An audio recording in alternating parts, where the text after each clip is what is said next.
AG top Bangla news চ্যানেলে আপনাদের স্বাগত।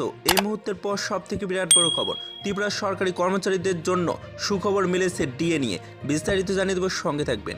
কর্মচারীদের ভোট টানার জন্য ফেব্রুয়ারি মাসে ডিএ ঘোষণা করতে পারেন রাজ্য সরকার। 1 বছর 1 মাস সময় পর কর্মচারীদের মুখে হাসি ফোটানোর চেষ্টা করা হচ্ছে বলে খবর। বিধানসভা নির্বাচনের আগে শেষ মহার্ঘ ভাতা প্রদান করা হয়েছিল। আবার সেই কর্মচারীদের ভোট টানার কৌশল নিয়েছেন সরকার। কার্যত নির্বাচন এলেই যে মহার্ঘ ভাতা প্রদান করা হবে, এই ধরনের অবস্থান গ্রহণ করেছেন বিজেপির সরকার। সামনেই রাজ্যের 2টি লোকসভা আসন এবং রামনগর বিধানসভা কেন্দ্রের বিধানসভার উপনির্বাচন।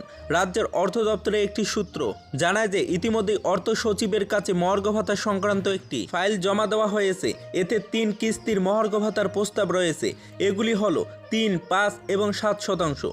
অনুমান করা হচ্ছে অর্থ সচিব এটিকে আগামী মন্ত্রিসভা মেমোতে অন্তর্ভুক্ত করবেন এবং মন্ত্রিসভায় অনুমোদনের জন্য জমা দেবেন। মন্ত্রিসভার অনুমোদন দিলে চূড়ান্ত মহার্ঘ ভাতা ঘোষণা করা হবে। প্রসঙ্গত উল্লেখ্য, রাজ্যের সরকারি কর্মচারীদের ডিএ প্রাপ্তির সময়কাল ইতিমধ্যেই 1 বছর পেরিয়ে গেছে।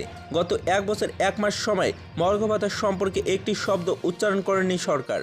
2022 সালের ডিসেম্বরে 27 তারিখ শেষে 12% ডিএ ঘোষণা করা হয়েছিল।